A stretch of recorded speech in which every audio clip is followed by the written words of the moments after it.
এখনকার এই জীবনের সঙ্গে নিজেকে আমি খাপ খাওয়াইতে পারিতেছি না। বাংলাদেশ হইতে সদ্য আসিয়াছি, চিরকাল কলকাতায় কাটাইয়াছি। এই অরণ্যভূমির নির্জনতা যেন পাথরের মতো বুকে চাপিয়া আছে বলে মনে হয়। একদিন বৈকালে বেড়াইয়া বাহির হইয়া অনেক দূর পর্যন্ত যাই। কাছারির কাছে তবু লোকজনের গলা শুনিতে পাওয়া যায়। রশি 2 হাত গেলেই কাছারির ঘরগুলা যেমন দীর্ঘ ঝাউবন ও কাশের জঙ্গলের আড়ালে পড়ে। তখন মনে হয় সমস্ত পৃথিবীতে আমি একাকী। তারপর যত দূর যাওয়া যায়, চড়া মাঠের দুধারে ঘন বনের সারি বহু দূর পর্যন্ত চলিয়াছে। শুধু বন আর ঝোপ, গজরি গাছ, বাবলা, বন্য কাঁটা, বাঁশ, বেতের ঝোপ।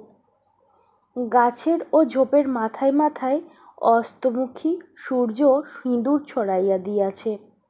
সুন্দর বাতাসে বন্য পুষ্প ও তৃণগুল্মের সুবাস। প্রতি ঝোপ পাখির কলকাকলিতে মুখর।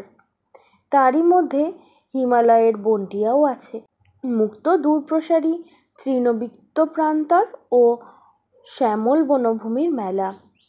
এই সময় মাঝে মাঝে মনে হইত যে এখানে প্রকৃতির যে রূপ দেখিয়াছি, এমনটি আর কোথাও দেখি নাই। যতদূর চোখ যায়, এসব যেন আমার। আমি এখানে একমাত্র মানুষ। আমার নির্জনতা ভঙ্গ করিতে আসবে না কেউ। মুক্ত আকাশতলে নিস্তব্ধ সন্ধ্যায় দূর দিগন্তের সীমারেখা পর্যন্ত মনকে ও কল্পনাকে প্রসারিত করিয়া দিই।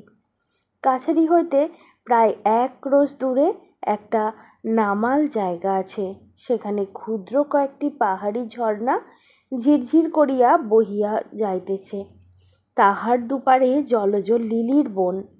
কলিকাতার বাগানে যাহাকে বলে স্পাইডার লিলি, বন্য স্পাইডার লিলির কখনো দেখি নাই। জানিতামও না যে এমন বিস্তীর্ণ ঝর্ণা উপকূল বিছানো তীরে ফুটন্ত লিলি ফুলের এত শোভা হয়, বা বাতাসে তাহার এত মৃদু কোমল সুবাস বিস্তার করে। কতবার গিয়া এখানটিতে চুপ করিয়া বসিয়া আকাশ, সন্ধ্যা ও নির্জনতা উপভোগ করিয়াছি। মাঝে মাঝে ঘোড়ায় চড়িয়া বেড়াই। প্রথম প্রথম ভালো চড়িতে পারতাম না, ক্রমে ভালোই শিখিলাম। শিখিয়াই বুঝিলাম জীবনে এত আনন্দ আর কিচ্ছুতে নাই। যে কখনো এমন নির্জন আকাশতলে দিগন্তব্যাপী বনপ্রান্তরের ইচ্ছামতো ঘোড়া ছুটাইয়া না বেড়াইয়াছে, তাহাকে বোঝানো যাইবে না সে কি আনন্দ। কাছারি হইতে 10-15 মাইল দূরবর্তী স্থানে সার্ভেপটির কাজ করিতেছি। প্রায় আজকাল সকালে 1 কাপ চা খাইয়া ঘোড়ার পিঠে জিন কষিয়া সেই যে ঘোড়ায় উঠি, কোনো দিন ফিরি বৈকালে, কোনো দিন বা ফিরি পথে জঙ্গলে। মাথার ওপর নক্ষত্র ওঠে, বৃহস্পতি জলজল করে। জ্যোৎস্না রাতে বনপুষ্পের সুবাস জ্যোৎস্নার সহিত মেশে। শৃগালের রব প্রহর ঘোষণা করে। জঙ্গলের ঝিঝি পোকার দল বাঁধিয়া ডাকিতে থাকে। যে কাজে এখানে আসা, তার জন্য অনেক চেষ্টা করা যাইতেছে। এত 1000 বিঘা জমি হঠাৎ বন্দোবস্ত হওয়া সোজা কথা নয় অবশ্য। আরেকটা ব্যাপার এখানে আসিয়া জানিয়াছি, এই জমি আজ 30 বছর পূর্বে নদীগর্ভে শিকন্দস্ত হইয়া গিয়াছিল।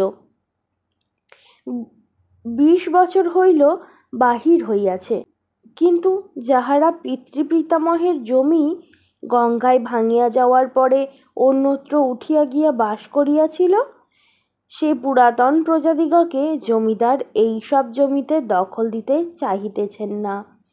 মোটা সেলামি ও বর্ধিত হারে খাজনার লোভে নতুন প্রজাদের সঙ্গে বন্দোবস্ত করিতে চান। অথচ যেসব গৃহহীন, আশ্রয়হীন, অতি দরিদ্র পুরাতন প্রজাকে তাহারা ন্যায্য অধিকার হইতে বঞ্চিত করা হইয়াছে, তাহারা বারবার অনুরোধ উপরোধ কান্নাকাটি করিয়াও জমি পাইতেছে না। আমার কাছেও অনেকে আসিয়াছিল। তাহাদের অবস্থা দেখিলে কষ্ট হয়। কিন্তু জমিদারের হুকুম, কোনো পুরাতন প্রজাকে জমি দেওয়া হইবে না, কারণ একবার চাপিয়া বসিলে তাহারা পুরাতন সত্ত্ব তাহাদের আইনত দাবি করিতে পারে। জমিদারের লাঠির জোর বেশি। প্রজারা আজ 20 বৎসর ভূমিহীন গৃহহীন অবস্থায় দেশে দেশে মজুরি করিয়া খায়।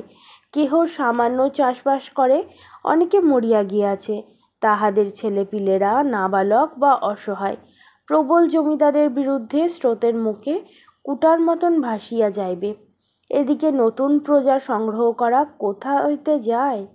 মুঙ্গের, পূর্ণিয়া, ভাগলপুর, ছাপড়া প্রভৃতির নিকটবর্তী জেলা হইতে লোক যাহারা আসে দর্শনীয়া পিছাইয়া যায়। 2-5 জন কিছু কিছু লইয়াছে। এইরূপ মৃদুগতিতে অগ্রসর হইলে 10,000 বিঘা জংলি জমি প্রজাবিলি হইতে 20-25 বছর লাগিয়া যাইবে। আমাদের 1 ডিহা কাছারি আছে, সেও ঘোর জঙ্গলময় মহাল। সেখান থেকে 19 মাইল দূরে জায়গাটির নাম লবটুলিয়া। কিন্তু এখানেও যেমন জঙ্গল, সেখানেও তেমনই। কেবল সেখানে কাছারি রাখার উদ্দেশ্য এই যে সেই জঙ্গলটা প্রতি বছর গোয়ালাদের গরু মহিষ চড়াইবার জন্য খাজনা করিয়া দেয়া হয়। এ বাদে সেখানে প্রায় 200-300 বিঘা জমিতে বন্য কুলের জঙ্গল আছে। লাক্ষা কীট পুষিবার জন্য লোকে এই কুলবন জমা লইয়া থাকে। সেই টাকা আদায় করিবার জন্য সেখানে 10 টাকা মাহিনার একজন পটোয়ারি ও তাহার একটা ছোট্ট কাছারি আছে। কুলবন ইজারা দিবার সময় আসিয়াছে। একদিন ঘোড়ায় করিয়া লবটুলিয়াতে রওনা হইলাম। আমার কাছারি ওর লবটুলিয়ার মাঝখানে একটু উঁচু রাঙামাটির ডাঙা, প্রায় 7-8 মাইল লম্বা। এর নাম ফুলকিয়া বৈহার। কত ধরনের গাছপালা ও ঝোপ জঙ্গলে পরিপূর্ণ। জায়গায় জায়গায় বন এত ঘন যে ঘোড়ার গায়ে ডালপালা ঠেকে। ফুলকিয়া বৈহারের যেখানে নামিয়া গিয়া সমতল ভূমির সহিত মিশিল, চান বলিয়া একটি পাহাড়ি নদী সেখানের উপকূলখণ্ডের ওপর দিয়া ঝিরঝির করে বহিতেছে। বর্ষাকালে সেখানে জল খুব গভীর, শীতকালে এখন অত জল নাই। লবটুলিয়া এই প্রথম আসিলাম। অতি ক্ষুদ্র এক খড়ের ঘর, তার মেঝের জমির সঙ্গে সমতল। ঘরের বেড়া পর্যন্ত শুকনো কাশের, বনঝাউয়ের ডালে পাতা দিয়া বাঁধা। সন্ধ্যার কিছু পূর্বে সেখানে পৌঁছালাম। এত শীত যেখানে থাকি সেখানে নাই। শীতে জমিয়া যাইবার উপক্রম হইলাম বেলা না পড়িতেই। সিপাহীরা বনের ডালপালা জ্বালাইয়া আগুন করিল। সেই আগুনের ধারে ক্যাম্প চেয়ারে বসিলাম। অন্য সবাই গোল হইয়া আগুনের চারিধারে বসিল। কোথা হইতে 4-5 একটি রুই মাছ পটোয়ারির আনিয়াছিল। এখন কথা উঠিল, রান্না করিবে কে? আমার সঙ্গে 5 আনি নাই, নিজেও রান্না করতে জানি না। আমার সঙ্গে সাক্ষাৎ করিবার জন্য 7-8 জন লোক লবটুলিয়াতে অপেক্ষা করিতেছিল। তাহাদের মধ্যে কান্টু মিশ্র নামে এক মৈথিলি ব্রাহ্মণকে পটোয়ারি রান্নার জন্য নিযুক্ত করিল। পটোয়ারিকে বলিলাম, এসব লোকেই কি ইজিরা ডাকিবে? পটোয়ারি বলিল, না হুজুর, এরা খাবার লোভে এসেছে। আপনার আসিবার নাম শুনে আজ 2-3 দিন ধরে কাছারিতে এসে বসে আছে। এই দেশের লোকের ওই রকম অভ্যাস। আরও অনেকে বোধ হয় কাল আসিবে, এমন কথা কখনো শুনি নাই। বলিলাম, সে কি? আমি তো নিমন্ত্রণ করি নাই এদের। হুজুর, এরা বড় গরিব, ভাত জিনিসটা খেতে পায় না।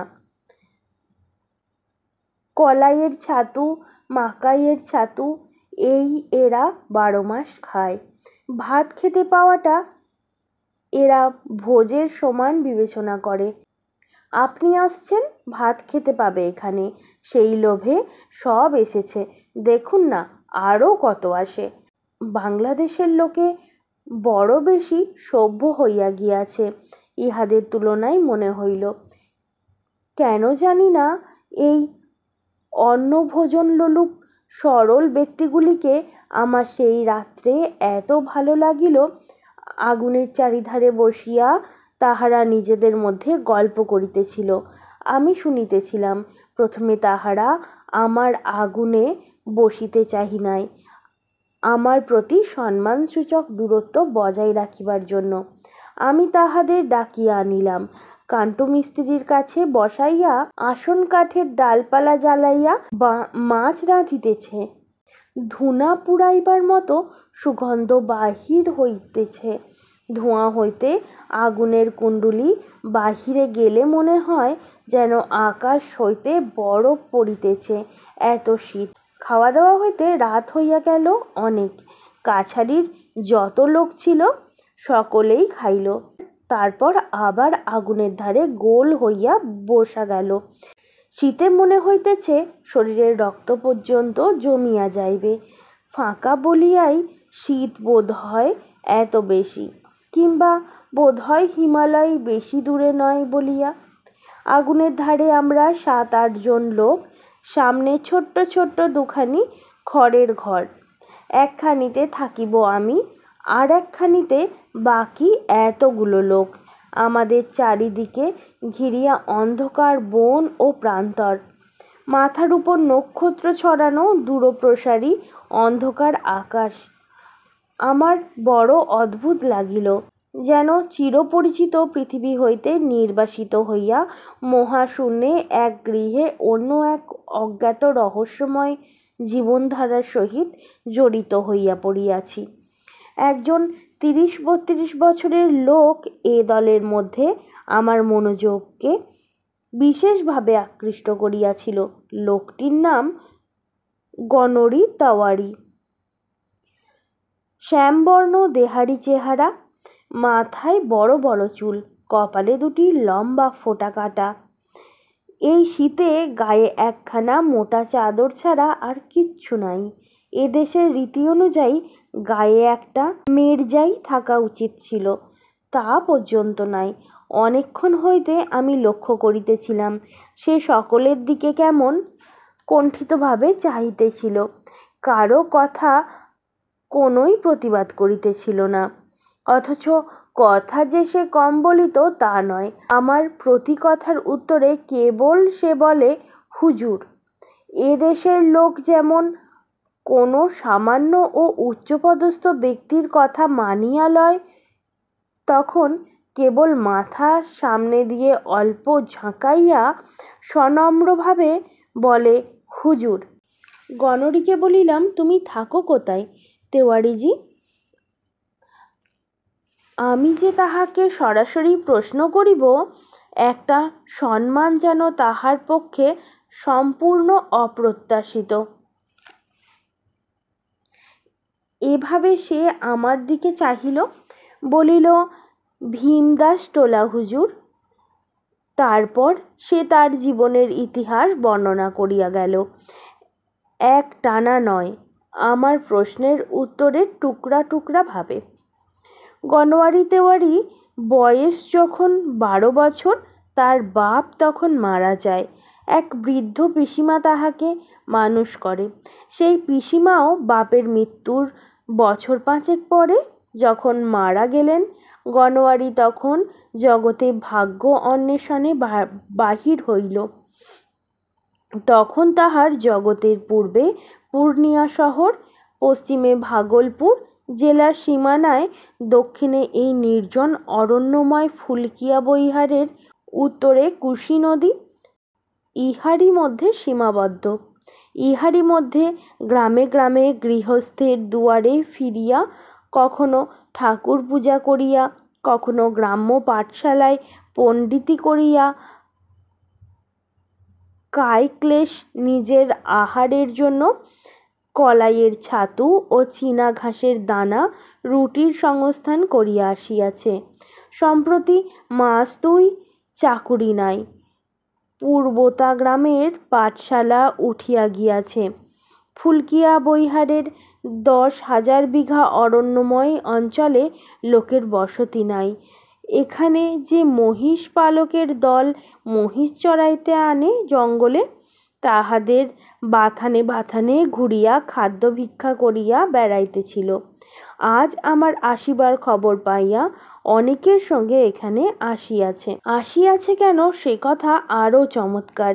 এখানে এত লোক আসিয়াছে কেন তেওয়ারিজি?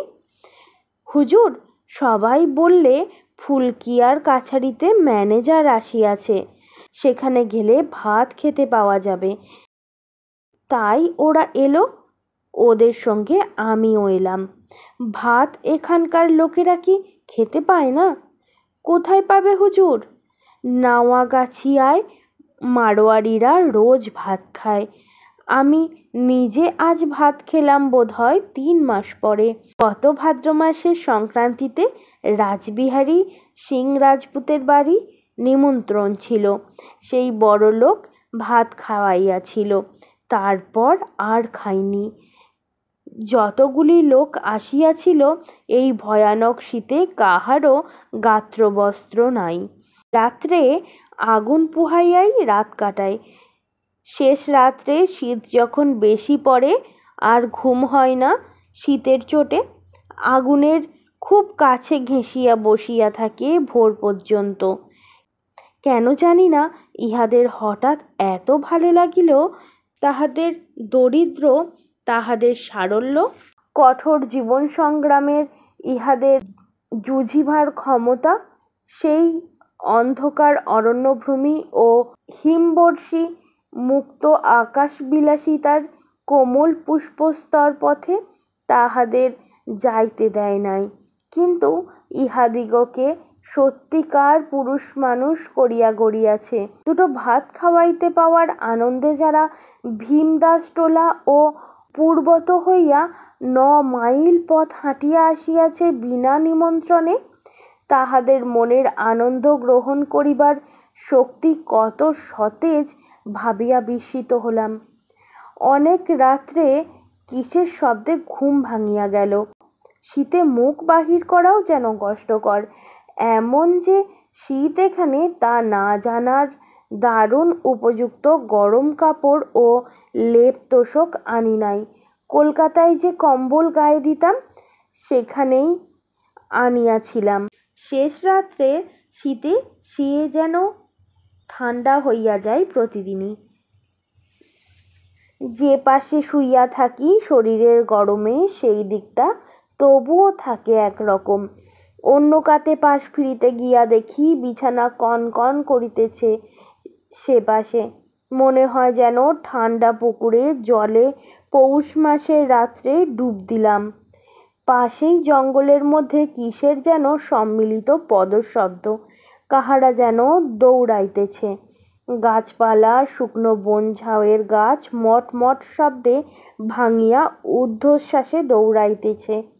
কি ব্যাপারখানা কিছু বুঝিতে না পারিয়া সিপাই বিষ্ণুরাম পাঁড়ে ও স্কুল মাস্টার গণরি তেওয়ারিকে ডাক দিলাম। তাহারা নিদ্রাজড়িত চোখে উঠিয়া বসিল। কাছারির মেঝেতে যে আগুন জ্বালা হইয়াছিল, তাহারাই শেষ তৃপ্তিটুকুতে ওদের মুখে আলস্য সম্ভ্রান্ত ও নিদ্রালুতার ভাব ফুটিয়া উঠিল। গনোয়ারি তেওয়ারি কান পাতিয়া একটু শুনিয়া বলিল, কিছু না হুজুর, নীলগাইয়ের জোড়া দৌড়াচ্ছে জঙ্গলে। কথা শেষ করিয়াই সে নিশ্চিন্ত মনে পাশ ফিরিয়া শুইতে যাইতেছিল। জিজ্ঞাসা করিলাম, নীলগাইয়ের দল হঠাৎ এত রাত্রে অমন দৌড়াবার কারণ কি? বিষ্ণুরাম পাঁড়ে আশ্বাস দিবার সুরে বলিল, হয়তো কোনো জানোয়ারের তাড়া করে থাকবে হুজুর। এছাড়া আর কি? কি জানোয়ার? কি আর জানোয়ার হুজুর? জঙ্গলে জানোয়ার শের হতে পারে, নয়তো ভাল্লুক। যে ঘরে শুইয়া আছি, নিজের অজ্ঞাতসারে তাহার কাঁচডাঁটার বাঁধা আগরের দিকে নজর পড়িল। সে আগর এত হালকা যে বাহির হইতে একটা কুকুর ঠেলা মারিলেও তাহা ঘরের মধ্যে উল্টাইয়া পড়ে। এমন অবস্থায় ঘরের সামনে জঙ্গলে নিস্তব্ধ নিশীথ রাতে বাঘ বা ভাল্লুক বন্য নীলগাইয়ের দল তাড়া করিয়া লইয়া চলিতেছে, এ সংবাদটি যে বিশেষ আশ্বস্ত হলাম না তা বলাই বাহুল্য। একটু পরে ভোর হইয়া গেল। দিন যত যাইতে লাগিল জঙ্গলের মোহ ততই আমাকে ক্রমে পাইয়া বসিল। এর নির্জনতা ও অপরাহ্নের সিঁদুর ছড়ানো বনঝাউয়ের জঙ্গলে কি আকর্ষণ আছে বলিতে পারি না। আজকাল ক্রমশ মনে হয় এই দিগন্তব্যাপী বিশাল বনপ্রান্তর ছড়িয়া ইহার রৌদ্র পড়ে মাটি তাজা সুগন্ধ, এই স্বাধীনতা, এই মুক্তি ছড়ানো কলকাতার গোলমেলের মধ্যে আর ফিরিতে পারিব না। এ মনের ভাব একদিনে হয় নাই। কত রূপে কত সাজে যে বন্য প্রকৃতি আমায় মুগ্ধ অনাভ্যস্ত দৃষ্টির সম্মুখে আসিয়া আমায় ভুলাইল। কত সন্ধ্যা আসিল অপূর্ব রক্তমেঘের মুকুট মাথায়, দুপুরের খরতর রৌদ্র আসিল উন্মাদিনী ভৈরবীর বেশে, গভীর নিশীথে জ্যোৎস্নাবরণী সুরসুন্দরীর সাজে হেমস্নিগ্ধ বনকুসুমের সুবাস মাখিয়া, আকাশ ভরা তারার মালা গলাইয়া, অন্ধকার রজনীতে কালপুরুষের আগুন খড়গ হাতে দিগ্বিদিক ব্যাপিয়া বিরাট কালীমূর্তিতে। একদিনের কথা জীবনে কক্ষনো ভুলিব না। মনে আছে সেদিন দোল পূর্ণিমা। কাছারির সিপাহীরা কিছু চাহিয়া লইয়া সারাদিন ঢোল বাজাইয়া হোলি খেলিয়াছে। সন্ধ্যার সময়ে নাচ গানের বিরাম নাই দেখিয়া আমি নিজের ঘরে টেবিলে আলো জ্বালাইয়া অনেক রাত পর্যন্ত হেড অফিসের জন্য চিঠিপত্র লিখিলাম। কাজ শেষ হইতেই ঘড়ির দিকে চাহিয়া দেখি রাত্রি প্রায় 1টা বাজে। শীতে জমিয়া যাইবার উপক্রম হইয়াছে। একটা সিগারেট ধরাইয়া জানলার দিয়া বাহির দিকে উঁকি মারিয়া মুগ্ধ ও বিস্মিত হইয়া দাঁড়াইয়া রহিলাম। যে জিনিসটা আমাকে মুগ্ধ করিল তাহা পূর্ণিমা নিশীথিনীর অবর্ণনীয় জ্যোৎস্না। হয়তো যতদিন আসিয়াছি শীতকাল বলিয়া গভীর রাতে কখনো বাহিরে আসি নাই, কিংবা অন্য যে কোনো কারণেই হোক ফুলকিয়া বৈহারের পরিপূর্ণ জ্যোৎস্না রাত্রির রূপ এই আমি প্রথম দেখিলাম। দরজা খুলিয়া বাহিরে আসিয়া দাঁড়াইলাম। কেহ কোথাও নাই। সেফাইরা সারাদিন আমোদে প্রমোদের পরে ক্লান্ত দেহে ঘুমাইয়া পড়িয়াছে। নিঃশব্দে অরণ্যভূমি, নিস্তব্ধে জনহীন নিশীথ রাত্রি। সে জ্যোৎস্না রাত্রির বর্ণনা নাই। কখনো সেরকম ছায়াবিহীন জ্যোৎস্না জীবনে দেখি নাই। এখানে খুব বড় বড় গাছ নাই, ছোট্টখাট্ট বনঝাউ ও কাশবন, তাহাতে তেমন ছায়া হয় না। চিকচিকে সাদা বালি মেশানো জমি ও শীতের রৌদ্রে অর্ধশুষ্ক কাশবনের জ্যোৎস্না পুড়িয়া এমন এক অপার্থিব সৌন্দর্যের সৃষ্টি করিয়াছে তাহা দেখিলে মন কেমন ভয় হয়। মনে কেমন যেন এক উদাস বাঁধনহীন মুক্ত ভাব, মন হু হু করিয়া ওঠে। চারিদিকে চাহিয়া নীরব নিশীথ রাত্রির জ্যোৎস্না ভরা আকাশতলে দাঁড়াইয়া মনে হইল এক অজানা পুরীর রাজ্যে আসিয়া পড়িয়াছি। মানুষের কোনো নিয়ম এখানে খাটিবে না। এসব জনহীন স্থান গভীর রাত্রে জ্যোৎস্নালোকে পরীদের বিচরণের ভূমি পরিণত হইয়াছে। আমি অনধিকার প্রবেশ করিয়া ভালো করি নাই। তাহার পর ফুলকিয়া বৈহারে জ্যোৎস্না রাত্রি কতবার দেখিয়াছি। ফাল্গুনের মাঝামাঝি যখন দুঁতলি ফুল ফুটিয়া সমস্ত প্রান্তর যেন রঙিন ফুলের গালিচা বিছিয়া দেয়, তখন কত জ্যোৎস্নারম্ভ রাত্রি বাতাসে ধূলি ফুলের মিষ্টি সুবাসের প্রাণ ভরিয়া প্রত্যেকবারই মনে হইয়াছে জ্যোৎস্না যে এত অপরূপ হইতে পারে, মনে এমন ভয় মিশ্রিত উদাস ভাব আনিতে পারে, বাংলাদেশে থাকিতে তাহা তো কোনোদিন ভাবিও নাই। ফুলকিয়ার সে জ্যোৎস্না রাত্রির বর্ণনা দিবার চেষ্টা করিব না। সেরূপ জ্যোৎস্নালোকের সহিত প্রত্যক্ষ পরিচয় যতদিন না হয় ততদিন শুধু কানে শুনিয়া বা লেখা পড়িয়া তাহার উপলব্ধি করা যাইবে না, করা সম্ভব না। অমন মুক্ত আকাশ, অমন নিস্তব্ধতা, অমন নির্জনতা, অমন দিগ্বিদিক বিস্ফোর্ত বনানীর মধ্যে শুধু অমনতর রূপলোক ফুটিয়া ওঠে। জীবনে একবারও সে জ্যোৎস্না রাত্রি দেখা উচিত। যে না দেখিয়াছে ভগবানের সৃষ্টি এক অপরূপ রূপ, তাহার নিকট চির অপরিচিত রহিয়া গেল। একদিন ডিহি আজমাবাদের সার্ভে ক্যাম্প হইতে ফিরিবার সময় সন্ধ্যার মুখে বনের মধ্যে পথ হারাইয়া ফেলিলাম। বনের ভূমি সর্বত্র সমতল নয়, কোথাও উঁচু জংলাবৃত বালিয়াড়ি টিলা, তারপরেই দুটি টিলার মধ্যবর্তী ছোট্টখাট্ট উপত্যকা। জঙ্গলে কিন্তু কোথাও কোনো বিরাম নাই। টিলার মাথায় উঠিয়া চারিদিকে চাহিয়া দেখিলাম, যদি কোনো দিকে কাছারির মহাবীর ধ্বজার আলো দেখা যায়। কোনো দিকে আলোর চিহ্ন নাই, শুধু উঁচু নিচু টিলা আর ঝাউবন আর কাশবন, মাঝে মাঝে শাল ও আসান গাছের বনও আছে। 2 ঘণ্টা ঘুরিয়াও যখন জঙ্গলের কুল কিনারা পাইলাম না, তখন হঠাৎ মনে পড়িল, নক্ষত্র দেখিয়া দিক ঠিক করি না কেন? গ্রীষ্মকালে কালপুরুষ দেখিয়া প্রায় মাথার ওপরে রহিয়াছে। বুঝিতে পারিলাম না কোন দিক হইতে আসিয়া কালপুরুষ মাথার ওপর উঠিয়াছে। সপ্তর্ষি মণ্ডল খুঁজিয়া পাইলাম না, সুতরাং নক্ষত্রের সাহায্যে দিক নিরূপণের আশা পরিত্যাগ করিয়া ঘোড়াকে ইচ্ছা মতো ছাড়িয়া দিলাম। মাইল 2 গিয়া জঙ্গলের মধ্যে একটা আলো দেখা গেল। আলোর লক্ষ্য করিয়া সেখানে উপস্থিত হইয়া দেখিলাম, জঙ্গলের মধ্যে 20 বর্গ হাত আন্দাজ পরিষ্কার স্থানে একটা খুব নিচু ঘাসের খুপড়ি। কুঁড়ের সামনে গ্রীষ্মের দিনেও আগুন জ্বালানো। আগুনের নিকট হইতে একটু দূরে একটা লোক বসিয়া কি করিতেছে। আমার ঘোড়া পায়ের শব্দ শুনিয়া লোকটি চমকাইয়া উঠিয়া দাঁড়াইয়া বলল, কে? তারপরে আমায় চিনিতে পারিয়া তারপর কাছে আসিল ও আমাকে খুব খাতির করিয়া ঘোড়া হইতে নামাইল।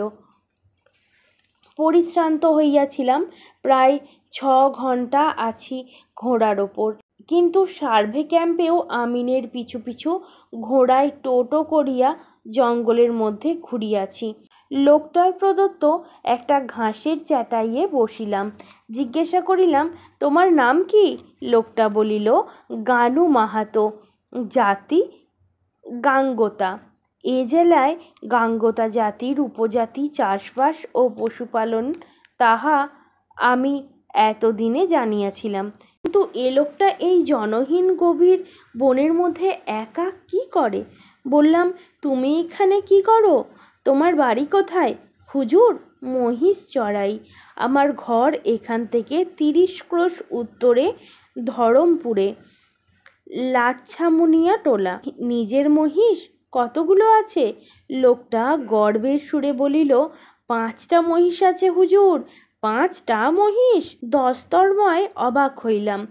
10 ক্রোশ দূরে গ্রাম হইতে 5টা মাত্র মহিষ সম্বল করিয়া লোকটি এই নির্জন বনের মধ্যে মহিষ চড়ার খাজনা দিয়া এক খুপড়ি বাঁধিয়া মহিষ চড়ায়। দিনের পর দিন, মাসের পর মাস এই ছোট্ট খুপড়িতে কি করিয়া সময় কাটায়? কলকাতা হইতে নতুন আসিয়াছি। শহরের থিহুরি বায়োস্কোপে ললিত যুবক আমি। বুঝিতে পারিলাম না, কিন্তু এদেশের অভিজ্ঞতা আরও বেশি হইলে বুঝিয়াছিলাম। কেন গানু মাহাতো ওভাবে থাকে, তাহার অন্য কোনো কারণ নাই। ইহা ছাড়া যে গানু মাহাতোর জীবনের ধারণাই এইরূপ। যখন তাহার 5টি মহিষ, তখন তাহাদের চড়াইতেই হইবে, এবং যখন চড়াইতেই হইবে তখন জঙ্গলেই আছে। কুড়া বাঁধিয়া একা থাকিতেই হইবে। এ অত্যন্ত সাধারণ কথা, ইহার মধ্যে আশ্চর্য হইবার কি আছে? গানু কাঁচা শালপাতা, একটি লম্বা পিকা ও চুরুট তৈরি করিয়া আমার হাতে সসম্ভ্রমে দিয়া আমার অভ্যর্থনা করিল।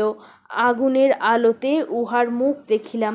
বেশ চওড়া কপাল, উঁচু নাক, রং কালো, মুখশ্রী সরল শান্ত চোখের দৃষ্টি। বয়স 60-এর ওপর হইবে।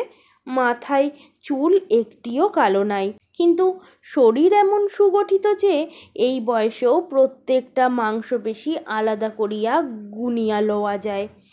গানু আগুনে আরও বেশি কাঠ ফেলিয়া দিয়া নিজের একটি শালপাতার পিকা ধরাইল। আগুনের অভয়া খুপড়ির মধ্যে এক আধখানা পিতলের বাসন চকচক করিতেছে। আগুনের কুণ্ডুলিমণ্ডলীর বাইরে ঘোরতর অন্ধকার ও ঘন বলিলাম, গানু, একা এখানে থাকো? জন্তু জানোয়ারের ভয় করে না? গানু বলিল, ভয় ডর করিলে কি চলে হুজুর? আমাদের যখন এই ব্যবসা, সেখানে এত রাত্রে আমার খুপড়ির পিছনে বাঘ আসিয়াছিল। মহিষের 2টো বাচ্চা আছে, ওদের ওপর তাক। শব্দ শুনে রাত্রে উঠে টিন বাজাই, মশাল জ্বালাই, চিৎকার করি। রাত্রে আর ঘুম হলো না হুজুর। শীতকালে তো সারা রাত এই বনে ফেউ ডাকে। খাও কি এখানে? দোকান টোকান তো নাই, জিনিসপত্র পাও কোথায়? চাল ডাল? হুজুর, দোকানে জিনিস কিনিবার মতো পয়সা কি আমাদের আছে? না, আমরা বাঙালি বাবুদের মতন ভাত খেতে পাই। এই জঙ্গলের পিছনে আমার 2 বিঘা খেরি ক্ষেত আছে। খেরি দানা সেদ্ধ আর জঙ্গলের বেথুয়া শাক হয়, সেই সেদ্ধ আর একটু লুন, এই খাই। ফাল্গুন মাসে জঙ্গলে গুড়মি ফল ফলে, লুন দিয়া কাঁচা খেতে বেশ লাগে। লতানো গাছ, ছোট্ট ছোট্ট কাঁকুড়ের মতো ফল হয়। সেই সময় 1 মাস এ অঞ্চলে যত গরিব লোক গুলমি ফল খেয়েই কাটিয়া দেয়। দলে দলে ছেলে মেয়েরা আসবে জঙ্গলে গুলমি তুলতে। জিজ্ঞাসা করিলাম, রোজ রোজ খেরির দানা সেদ্ধ আর বেথুয়া শাক ভালো লাগে? কি করব হুজুর, আমরা গরিব লোক, বাঙালি বাবুদের মতো ভাত খেতে পাবো কোথায়? ভাত এই অঞ্চলের মধ্যে কেবল রাসবিহারী সিং আর নন্দনলাল পাড়ে খাই 2 বেলা। সারাদিন মহিষের পিছনে ভূতের মতন খাটি হুজুর। সন্ধ্যার সময় ফিরি যখন, তখন এত খিদে পায় যে যা পাই খেতে তাই ভালো লাগে। গনুকে বললাম, কলকাতা শহর দেখেছো গনু? না হুজুর, কানে শুনেছি। ভাগলপুর শহরে একবার গিয়াছি, বড় ভারী শহর। ওখানে হাওয়ার গাড়ি দেখিয়াছি, বড় তাজ্জব চির হুজুর। ঘোড়া নাই, কিছু নাই, আপনা আপনি রাস্তা দিয়া চলিতেছে। এই বয়সে উহার স্বাস্থ্য দেখিয়া অবাক হইলাম। সাহসও যে আছে, ইহা মনে মনে স্বীকার করিতে হইল। গুনু জীবিকা নির্বাহের একমাত্র অবলম্বন মহিষ কয়েকটি। তাহার দুধ অবশ্য এ জঙ্গলে কে কিনিবে? দুধ হইতে মাখন তুলিয়া ঘি করে, ও 2-3 মাসের ঘি একত্রে জমিয়া 9 মাইল দূরবর্তী ধরমপুরের বাজারে মারোয়ারিদের নিকট বিক্রি করিয়া আসে। আর থাকিবার মধ্যে ওই 2 বিঘা খেরি, অর্থাৎ শ্যামা ঘাসের ক্ষেত, যার দানা সেদ্ধ এই অঞ্চলের প্রায় সকল গরিব লোকেরাই একটা প্রধান খাদ্য। গনু সেই রাত্রে আমাকে কাছারিতে পৌঁছাইয়া দিল। কিন্তু গনুকে আমার এত ভালো লাগিল যে কতবার শান্ত বৈকালে তাহার খুপড়ির সামনে আগুন পোহাতে পোহাতে গল্প করিয়া কাটাইয়াছি। ও দেশে নানা রূপ তথ্য গনুর কাছে যে রূপ শুনিয়াছিলাম অত কেউ দিতে পারে নাই। গনুর মুখে কত অদ্ভুত কথা শুনিলাম। উড়ুক সাপের কথা, জীবন্ত পাথর ও আঁতুড়ের ছেলে হাঁটিয়া বেড়াইবার কথা ইত্যাদি। ওই নির্জন জঙ্গলে পারিপার্শ্বিক অবস্থার সঙ্গে গনুর সেসব গল্প অতি উপদেয় ও অতি রহস্যময় লাগিত। আমি জানি কলিকাতা শহরে বসিয়া সেসব গল্প শুনিলে তাহারা আজগুবি ও মিথ্যা মনে হইতে বাধ্য। যেখানে সেখানে যে কোনো গল্প শোনা চলে না। গল্প শুনিবার পটভূমি ও পারিপার্শ্বিক অবস্থার ওপর উহার মাধুর্য যে কতখানি নির্ভর করে তাহা গল্পপ্রিয় ব্যক্তি মাত্রই জানে। গনুর সকল অভিজ্ঞতার মধ্যে আমার আশ্চর্য বলিয়া মনে হইয়াছিল বন্য মহিষের দেবতা টাঁড়বারোর কথা। কিন্তু যেহেতু এ গল্পের একটি অদ্ভুত উপসংহার আছে, সেজন্য সে কথা এখন না বলিয়া যথাস্থানে বলিব। এখানে বলিয়া রাখি, গনু আমাকে যেসব গল্প বলিত তাহা রূপকথা নহে, তাহা ব্যক্তিগত অভিজ্ঞতার বিষয়। গনু জীবনকে দেখিয়াছে, তবে অন্যভাবে। বন্য প্রকৃতির ঘনিষ্ঠ স্পর্শে আজীবন কাটিয়া সেই অরণ্য প্রকৃতি সম্বন্ধে একজন রীতিমতো বিশেষজ্ঞ ব্যক্তি। তাহার কথা হঠাৎ উড়িয়া দেওয়া চলে না। মিথ্যা বানাইয়া বলিবার মতো কল্পনা শক্তি গনুর কাছে আছে বলিয়া আমার মনে হয় নাই। বন্ধুরা, দ্বিতীয় পর্বটি এখানেই শেষ হলো। তৃতীয় পর্ব খুব শিগগিরই আসছে, তার জন্য অবশ্যই আমার চ্যানেলের পাশে থাকতে হবে তোমাদের। এবং যদি ভালো লাগে তাহলে অবশ্যই একটা লাইক করে দিও, সুন্দর একটা কমেন্ট করো এবং সাবস্ক্রাইব করে আমার পাশে থাকার অনুরোধ জানাই বন্ধুরা।